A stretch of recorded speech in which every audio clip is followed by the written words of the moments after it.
తిప్పలు తీరేదెలా? దేశంలో పప్పు ధాన్యాల ఉత్పత్తి, నిల్వ, మార్కెటింగ్ వ్యవస్థల బలోపేతానికి కృషి చేస్తామని తాజా బడ్జెట్లో కేంద్రం ప్రకటించింది. పప్పు ధాన్యాల ఉత్పత్తి పరంగా భారత్ అనిశ్చిత పరిస్థితిని ఎదుర్కొంటోంది. వాతావరణ మార్పుల వల్ల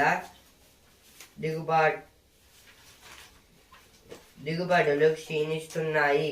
దాంతో వాటి ధరలు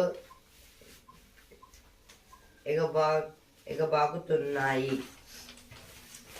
ఈ ఆర్టికల్ దేని గురించి అంటే ఇప్పుడు మొత్తంగా మార్కెట్ లో అయితే పప్పులు అయితే చాలా రేర్ గా అయితే